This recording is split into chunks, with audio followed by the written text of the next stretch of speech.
talking about either the benefit of having the ability to your mobility device, aka why I did not use a wheelchair for a time or even part-time for that matter. I was like 24 years old and I'm about to be 25 in a month. Yeah, I have a disease that causes me to not be able to bear any weight or walk at all. So I have been using a wheelchair pretty much since I was 2 years old.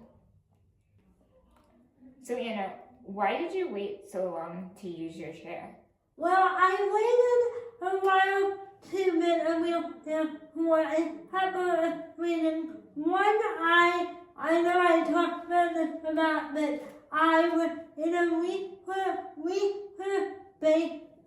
hospital with program the wrong word, but research-based clinic for all my doctor's appointments, and they having been in a wheelchair or using a wheelchair was frowned upon because they wanted us up and moving and they wanted us to participate in therapy. So my parents literally thought that the best thing for me was to do any movement I could, even if that meant I was going to be a little bit more tired. At least I was meeting my maximum therapy or movement for the day. And then another thing that we were worried about is I would never get up and I would never move once I was in it.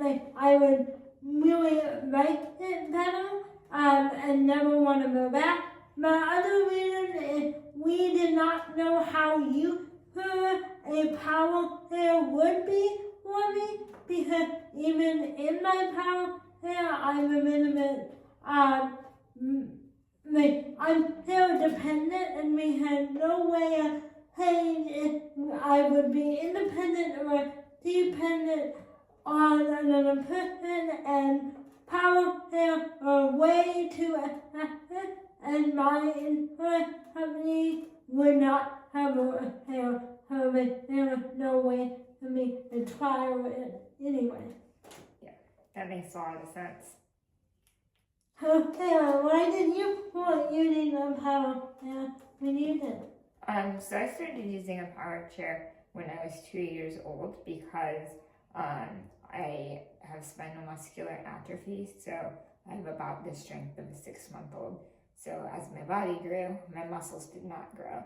So my muscles can't support the weight of my bones and my legs and body. So for me, we tried a manual chair for a while and it wasn't really useful. We tried walking with long leg braces. I do what I call the Tin Man walk, where you just kind of lean, kick your leg forward and then down, no bending at the knees. Lean, kick your leg forward, down, no bending at the knees. And that was not at all functional. So I did that probably as a therapeutic activity until about 1st grade, and then I completely stopped walking. However, I continued to stand, and this power chair also has a standing feature, so that helps me stretch and get a little bit more movement in my body. Right.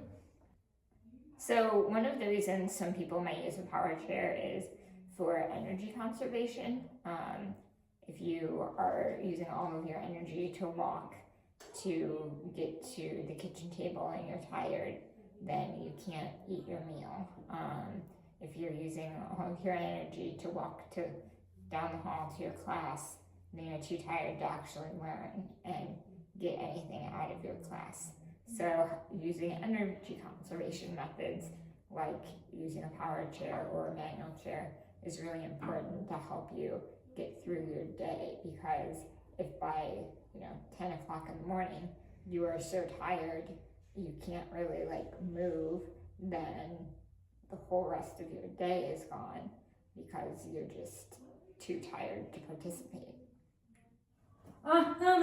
This is not my enemy. Well, I don't know, but like for me, I was unable to be in the house by myself because I am considered a hardware, and I put that in there. So. Hey, I'm too. Because, you know. Heck yeah. Because like when I am on, you know, my point is my wheelchair is the only way I'm able to be in my house on my own because I don't have to worry about time, tipping. I can get out of the house if it was burning down in a house fire. I can make it out. So I feel like not only enemy have to make a big thing, but independent and safety as a whole is a huge thing. I mean, you or your paperwork has that you are a danger to yourself when it comes to harm, you know? Mm-hmm. Yeah, for me, I have a similar safety concern as Anna. When I'm not in my wheelchair, I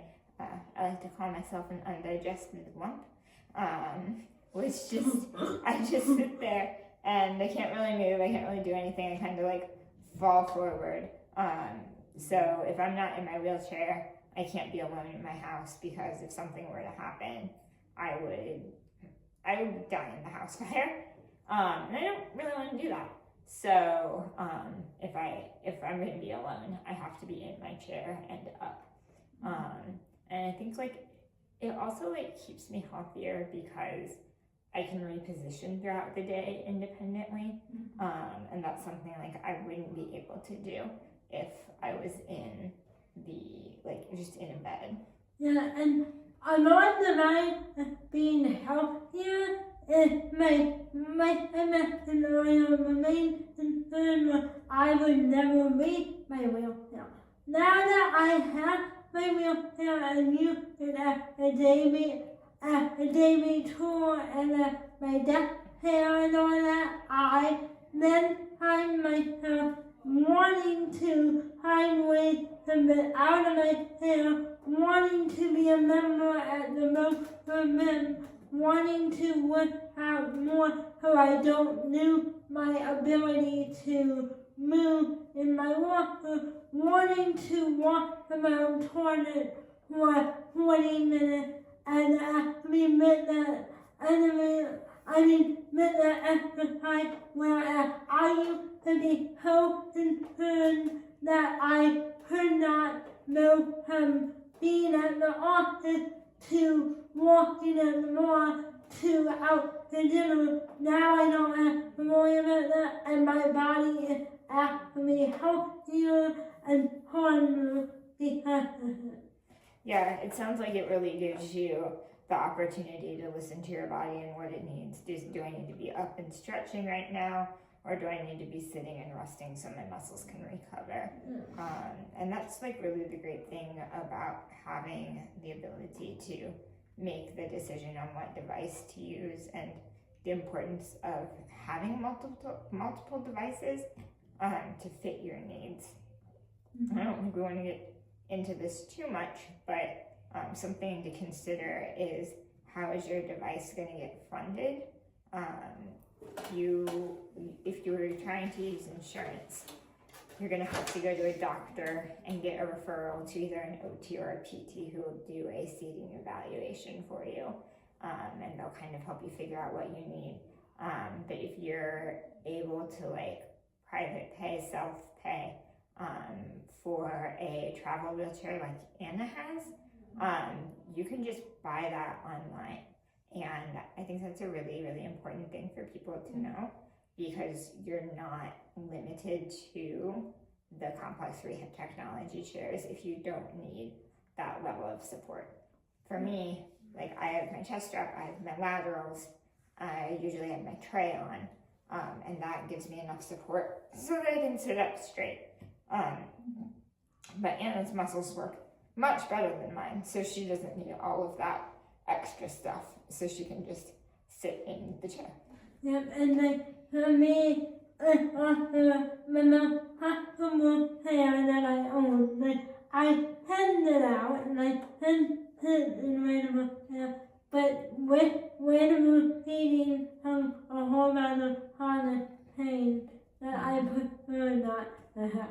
Yeah, I have my seating system is custom molded to my body, so when I get my chair eval with my OT, my ATP, assistive technology professional, is also there, and we do a impression of my butt where I sit on a little pad that has sensors in it, and the sensors are hooked up to a computer, and they pick up where the pressure points are on my butt as I sit on it, so that when they make the cushion, they can make those center points, or pressure points, a little bit lower so that I don't get pressure sores or anything like that. And like, since Anna can like lift herself up and do pressure relief and reposition herself, she can use just a comfy seat cushion.